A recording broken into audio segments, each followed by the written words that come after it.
Ladies and gentleman, Sringeri ವಿಧಾನಸಭಾ ಒಂದು ಶಾಸಕತ್ವಕ್ಕೆ ಸಂಬಂಧಪಟ್ಟಂತೆ ಒಂದು ಬ್ರೇಕಿಂಗ್ ನ್ಯೂಸ್ ಬರ್ತಾ ಇದೆ. ಈಗ ಈ ಹೊತ್ತಿಗೆ ಶೃಂಗೇರಿಗೆ ಶಾಸಕರು ಯಾರು ಅಂದರೆ ಅದು DN ಜೀವರಾಜ್ ಅಲ್ಲ, ಅದು TD ರಾಜೇಗೌಡ. ಹೌದು, ನೀವು ಕೇಳಿಸ್ಕೊಳ್ತಾ ಇರತಕ್ಕಂಥದ್ದು ನಿಜ. ಈ ಹೊತ್ತಿಗೆ ನೀವು ಈ ಎಪಿಸೋಡನ್ನು ನೋಡ್ತಾ ಇರ್ತಕ್ಕಂಥ ಈ ಹೊತ್ತಿಗೆ ಈಗಾಗಲೇ ಮರುಮತ ಎಣಿಕೆಯಲ್ಲಿ ಗೆದ್ದು ಬಂದಿರತಕ್ಕಂಥ ಯಾರು ಜೀವರಾಜ್, BJP ಪಕ್ಷದ ಶಾಸಕರಿದ್ದಾರೆ ಜೀವರಾಜ್, ಅವರು ಶಾಸಕರು ಅಲ್ಲ. TD ರಾಜೇಗೌಡ, ಕಾಂಗ್ರೆಸ್ ಪಕ್ಷದ TD ರಾಜೇಗೌಡರೇ ಈಗ ಮತ್ತೆ ಶಾಸಕರು ಅನ್ನುವಂಥ ಅನೌನ್ಸ್ಮೆಂಟ್ ಆಗಿದೆ. ಹಾಗಾದರೆ ಯಾರು ಈ ಅನೌನ್ಸ್ಮೆಂಟ್ ಮಾಡಿದವರು, ಹೇಗೆ ಮತ್ತೆ ಇದು ಚೇಂಜ್ ಆಯಿತು, ಏನಿದು ಕತೆ, ಎಲ್ಲ ಒಂದು ಡೀಟೇಲ್ಸನ್ನು ನಾನು ನಿಮಗೆ ಕೊಡ್ತೀನಿ. ನೀವು ನೋಡ್ತಾ ಇದ್ದೀರಾ ನೆಲ ಜಲ ಭಾಷೆಗಾಗಿ ಪ್ರಾಮಾಣಿಕ ಪತ್ರಿಕೋದ್ಯಮ ನಿಮ್ಮ ಫೋಕಸ್ TV. ಇದು ಎಕ್ಸ್ಪ್ಲೈನರ್, ನಾನು ಹಬೀಬ್ ದಂಡಿ.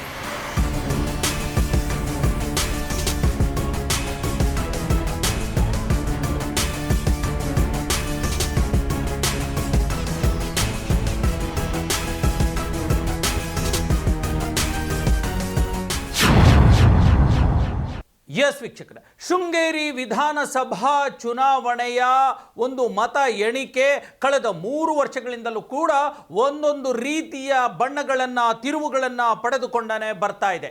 2023ರಲ್ಲಿ ಯಾವಾಗ ಶೃಂಗೇರಿಯಲ್ಲಿ ಸಾರ್ವತ್ರಿಕ ಚುನಾವಣೆಯಲ್ಲಿ DN ಜೀವರಾಜ್ ಮತ್ತು TD ರಾಜೇಗೌಡ ಕಾಂಗ್ರೆಸ್ ಮತ್ತು BJP ಪಕ್ಷದ ನಾಯಕರ ನಡುವೆ ದೊಡ್ಡ ಮಟ್ಟದ ಫೈಟ್ ನಡೆದು ಬಿಡ್ತೋ, ಆ ಹಂತದಲ್ಲಿ ಕಾಂಗ್ರೆಸ್ಸಿನ ರಾಜೇಗೌಡರು DN ಜೀವರಾಜ್ ಅವರ ವಿರುದ್ಧ ಸುಮಾರು ಕೇವಲ 201 ಮತಗಳಿಂದ ಗೆಲುವಿನ ನಗೆಯನ್ನು ಬೀಸಿದ್ರು. ಈ ಹಂತದಲ್ಲಿ ಸ್ವತಃ ಬೇರೆ ಬೇರೆ ರೀತಿಯ ಆರೋಪ ಪ್ರತ್ಯಾರೋಪಗಳನ್ನು ಮಾಡಿರ್ತಕ್ಕಂಥ ಜೀವರಾಜ್ ಅವರು 2-3 ವರ್ಷಗಳ ಕಾಲ ರಾಜೇಗೌಡರ ವಿರುದ್ಧ ವೈಯಕ್ತಿಕವಾಗಿ, ಪರೋಕ್ಷವಾಗಿ, ಪ್ರತ್ಯಕ್ಷವಾಗಿ ಹಲವಾರು ಆರೋಪಗಳನ್ನು ಮಾಡ್ತಾ ಬರ್ತಾ ಇದ್ರು. ಇದ್ರ ಜೊತೆಗೆ ಕೋರ್ಟ್ ಮೆಟ್ಟಿಲನ್ನು ಕೂಡ ಅವರು ಏರಿದ್ರು. ಹೈಕೋರ್ಟ್ ಮೆಟ್ಟಿಲನ್ನು ಏರೋದ್ರ ಮೂಲಕ ನನಗೆ ಅನ್ಯಾಯ ಆಗಿದೆ, ಅಂಚೆ ಮತದಲ್ಲಿ ನನಗೆ ಅನ್ಯಾಯ ಆಗಿದೆ, ಹಾಗಾಗಿ ಆ ಅಂಚೆ ಮತಗಳನ್ನು ಮರು ಎಣಿಕೆ ಮಾಡಿ ಎನ್ನುವಂಥ ಒಂದು ಅಪೀಲನ್ನು ಕೂಡ BJP ಪಕ್ಷದ ಶಾಸಕ ಜೀವರಾಜ್ ಹೋಗಿದ್ರು. ಇದೆಲ್ಲವೂ ನಮಗೆ ಗೊತ್ತಿದೆ. ಕೇವಲ ಒಂದು 8-10 ದಿನಗಳ ಹಿಂದೆ ಆ ಒಂದು ಅಂಚೆ ಮತಗಳ ಮರುಮತ ಎಣಿಕೆಯೂ ಕೂಡ ನಡೆದು ಹೋಗಿತ್ತು. ಆದರೆ ಮರು ಎಣಿಕೆ ನಡೆದ ದಿನ ಏನಾಗಿತ್ತು ಅಂತಂದರೆ ಅವತ್ತು ಮತ್ತೊಂದು ಸ್ಫೋಟಕ ಸುದ್ದಿ ಬಂದುಬಿಟ್ಟಿತ್ತು. ಅದೇನಪ್ಪ ಅಂತಂದರೆ, ಏನು ಕಾಂಗ್ರೆಸ್ಸಿನ ರಾಜೇಗೌಡರಿದ್ದಾರೆ, ಆ ರಾಜೇಗೌಡರು ಮತ್ತೆ 2 ಹೆಚ್ಚುವರಿ ಮತಗಳ ಅಂತರದಿಂದ ಜೀವರಾಜ್ ವಿರುದ್ಧ ಅಂಚೆ ಮತ ಎಣಿಕೆಯಲ್ಲೂ ಗೆಲುವು ದಾಖಲಿಸಿದ್ದಾರೆ ಅನ್ನುವಂಥ ಮಾಹಿತಿಗಳು ಸ್ಫೋಟಕದಂತೆ ಬಂದಿತ್ತು. ಆ ಕುರಿತಂತೆ ಸಾಕಷ್ಟು ಮಾಧ್ಯಮಗಳು ಮತ್ತು ನಾವು ಕೂಡ ಸುದ್ದಿಯನ್ನು ಮಾಡಿದ್ವಿ. ಮತ್ತೆ ರಾಜೇಗೌಡರಿಗೆ ಗೆಲುವು. ಕಳೆದ 2023ರಲ್ಲಿ 201 ಮತಗಳಿಂದ ಗೆದ್ದಿರ್ತಕ್ಕಂಥ ರಾಜೇಗೌಡರು ಈಗ ಹೆಚ್ಚುವರಿ 2 ಮತಗಳ ಅಂತರದಿಂದ, ಅಂದರೆ 203 ಮತಗಳ ಅಂತರದಿಂದ ಜೀವರಾಜ್ ವಿರುದ್ಧ ಮತ್ತೆ ಗೆಲುವನ್ನು ದಾಖಲಿಸಿದ್ದಾರೆ ಅನ್ನುವಂಥ ಸುದ್ದಿಗಳನ್ನು ಮಾಡಲಾಗಿತ್ತು. ಆದರೆ ಅದರ ಒಂದು ದಿನ ನಂತರ, ಅಂದರೆ ಯಾವಾಗ ಈ ಒಂದು ಮರು ಮತ ಎಣಿಕೆ ನಡೀತೋ, ಅಂಚೆ ಮತಗಳ ಎಣಿಕೆ ಮತ್ತೆ ನಡೀತೋ, ಅದರ ಮಧ್ಯರಾತ್ರಿಯೇ ಮತ್ತೊಂದು ರಿಸಲ್ಟ್ ಬಂತು. ಇಲ್ಲಿಲ್ಲ, ಸುಮಾರು 275 ಮತಗಳ ಹೆಚ್ಚು ಕಡಿಮೆ ಆಗಿದೆ. ಹಾಗಾಗಿ ಮರುಮತ ಎಣಿಕೆಯಲ್ಲಿ ಕಾಂಗ್ರೆಸ್ಸಿನ ರಾಜೇಗೌಡರ ವಿರುದ್ಧವಾಗಿ ಜೀವರಾಜ್ ಅವರೇ ಗೆಲುವನ್ನು ದಾಖಲಿಸಿದ್ದಾರೆ ಅನ್ನುವಂಥ ಸುದ್ದಿ ಬಂತು. ಮರುದಿನ ಕೂಡ ದೊಡ್ಡ ಮಟ್ಟದಲ್ಲಿ ಈ ಸುದ್ದಿ ಪ್ರಸಾರ ಆಯಿತು. ಈ ಕುರಿತಂತೆ BJPಯ ಹಲವಾರು ನಾಯಕರು, ರಾಜ್ಯಾಧ್ಯಕ್ಷರಾಗಿರ್ತಕ್ಕಂಥ BY ವಿಜಯೇಂದ್ರ, ಪ್ರತಿಪಕ್ಷದ ನಾಯಕರಾಗಿರ್ತಕ್ಕಂಥ R ಅಶೋಕ್, CT ರವಿ ಸೇರಿದಂತೆ ರಾಜ್ಯದ BJPಯ ಪುಂಖಾನುಪುಂಖ ನಾಯಕರು ತೀವ್ರ ರೀತಿಯ ವಾಗ್ದಾಳಿಯನ್ನು ನಡೆಸಿದರು ರಾಜ್ಯ ಸರ್ಕಾರದ ಮೇಲೆ ಮತ್ತು ಚುನಾವಣಾ ಆಯೋಗವನ್ನು ಹಾಡಿ ಹೊಗಳಿದ್ರು.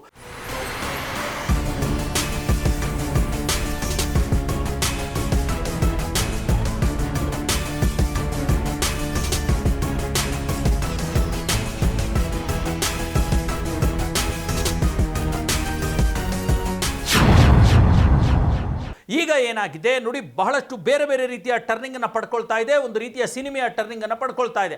ಅದಾದ ನಂತರ ರಾಜ್ಯ ಸರ್ಕಾರ ಏನು ಮಾಡ್ತು, ಈ ಒಂದು ಜೀವರಾಜ್ ಅವರಿಗೆ ಶಾಸಕತ್ವದ ಪ್ರಮಾಣ ವಚನವನ್ನು ಬೋಧಿಸಬೇಕು ಅನ್ನುವಂಥ ಒತ್ತಾಯವನ್ನು ಕೂಡ ಮಾಡ್ತು ಮತ್ತು ಸ್ಪೀಕರ್ ಅವರಿಗೆ ಪತ್ರವನ್ನು ಕೂಡ ಕೊಡಲಾಗಿತ್ತು. ಸ್ಪೀಕರ್ ಅವರು ಅಂದರೆ UT ಖಾದರ್ ಅವರು ದಿಢೀರನೆ ಒಂದು ತೀರ್ಮಾನವನ್ನು ತೆಗೆದುಕೊಳ್ಳಲಿಲ್ಲ.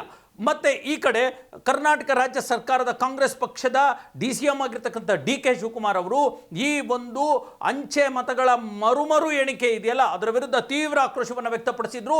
ಹಲವಾರು ದೊಡ್ಡ ದೊಡ್ಡ ಆರೋಪಗಳನ್ನು ಮಾಡಿದ್ರು. ಏನು ರಾಜೇಗೌಡರಿಗೆ ಬಿದ್ದಿರ್ತಕ್ಕಂಥ ಮತಗಳನ್ನು ಮತ್ತೆ ತಿದ್ದಲಾಗಿದೆ, ಅದರ ಮೇಲೆ ರೀಕೌಂಟ್ ಮಾಡಲಾಗಿದೆ, ಅದರ ಮೇಲೆ ರೀಮಾರ್ಕ್ ಮಾಡಲಾಗಿದೆ. ಇದು ದೊಡ್ಡ ಮಟ್ಟದ ಒಂದು ಅಪವಾದವನ್ನು ಮಾಡಿದ್ದಾರೆ. ಇದು ಕೇವಲ ತಪ್ಪಷ್ಟೇ ಅಲ್ಲ, ಇದು ಕೇವಲ ವೋಟ್ ಚೋರಿ ಅಷ್ಟೇ ಅಲ್ಲ, ಇದು ವೋಟ್ ಲೂಟಿ ಮಾಡಿಬಿಟ್ಟಿದ್ದಾರೆ ಬಿಜೆಪಿಯವರು. ಪ್ರಜಾಪ್ರಭುತ್ವ ವ್ಯವಸ್ಥೆಯಲ್ಲಿ ಇದನ್ನು ಒಪ್ಪೋದಕ್ಕೆ ಸಾಧ್ಯ ಇಲ್ಲ. ನಾವು ಕಾನೂನಿನ ಮೊರೆ ಹೋಗ್ತೀವಿ, ನಾವು ಕೋರ್ಟ್ ಕದ ತಟ್ಟುತ್ತೀವಿ, ಇದರ ವಿರುದ್ಧ ದೊಡ್ಡ ಹೋರಾಟವನ್ನು ಮಾಡ್ತೀವಿ ಅನ್ನುವಂಥ ಎಚ್ಚರಿಕೆ ಹೇಳಿಕೆಗಳನ್ನು KPCC ಅಧ್ಯಕ್ಷರು ಮತ್ತು DCM ಆಗಿರ್ತಕ್ಕಂಥ DK ಶಿವಕುಮಾರ್ ಅವರು ಹೇಳಿಬಿಟ್ಟಿದ್ರು.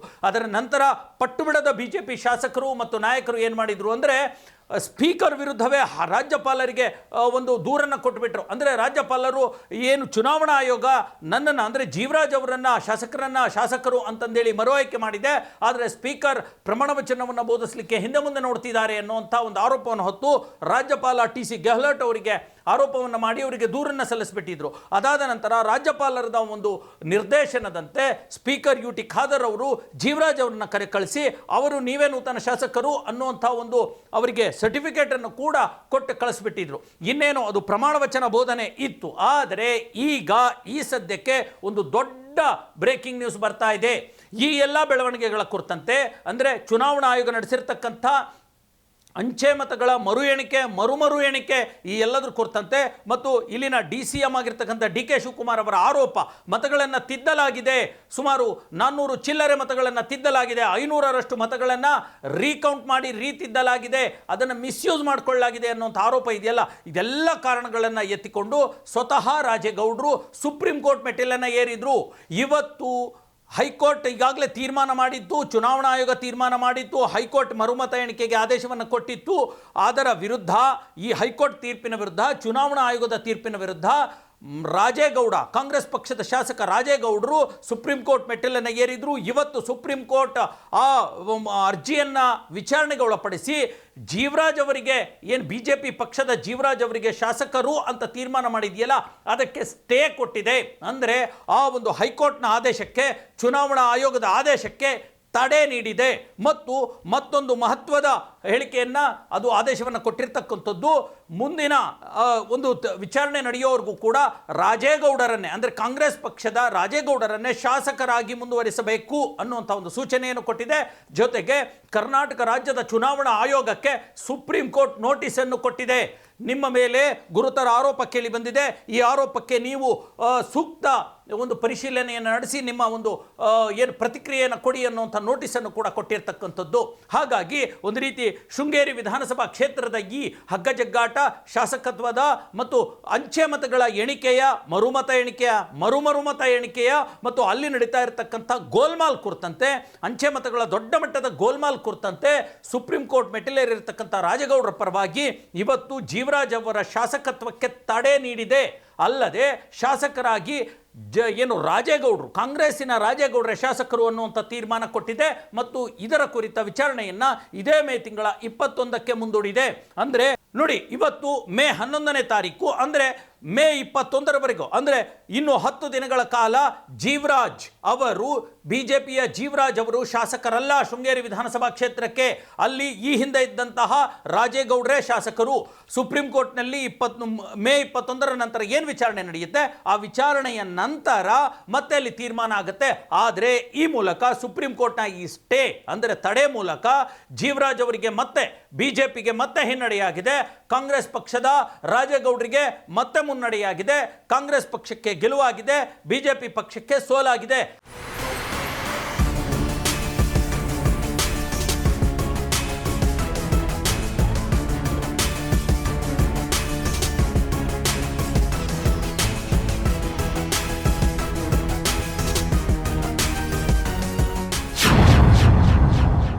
ಇದು ಎಲ್ಲಿಗೆ ಹೋಗಿ ಮುಟ್ಟುತ್ತೆ? ಸುಪ್ರೀಂ ಕೋರ್ಟ್ ನಿಜವಾಗ್ಲೂ ಈ ಅಂಚೆ ಮತಗಳ ಮರು ಎಣಿಕೆಯಲ್ಲಿ ಏನಾದರೂ ಗೋಲ್ಮಾಲ್ ಆಗಿದೆಯಾ, ಲಾಬಿ ಆಗಿದೆಯಾ, ಈಗಾಗಲೇ ಶಾಸಕರಾಗಿ 3 ವರ್ಷ ಕೆಲಸ ಮಾಡಿರ್ತಕ್ಕಂಥ ರಾಜೇಗೌಡರ ವಿರುದ್ಧ ಪಿತೂರಿ ಮಾಡಲಾಗಿದೆಯಾ, ಅಥವಾ ಜೀವರಾಜ್ ಅವರ ಪರವಾಗಿಯೇ ನ್ಯಾಯ ಇದೆಯಾ ಅನ್ನುವಂಥದ್ದು ಸಾಬೀತಾಗುತ್ತೆ. ಆದರೆ ಅಲ್ಲಿವರೆಗೂ ಇದೊಂದು ಬ್ರೇಕಿಂಗ್ ನ್ಯೂಸ್, ಶಾಕಿಂಗ್ ನ್ಯೂಸ್ ಆಗಿ ಬರ್ತಾ ಇರತಕ್ಕಂಥದ್ದು. ಈ ಕುರಿತ ಎಲ್ಲ ಅಪ್ಡೇಟ್ಗಳನ್ನು ನಾನು ನಿಮಗೆ ಕೊಡ್ತೀನಿ. ಅಲ್ಲಿವರೆಗೂ ನೋಡ್ತಾ ಇರಿ ನೆಲ ಜಲ ಭಾಷೆಗಾಗಿ ಪ್ರಾಮಾಣಿಕ ಪತ್ರಿಕೋದ್ಯಮ, ನಿಮ್ಮ ಫೋಕಸ್ ಟಿವಿ.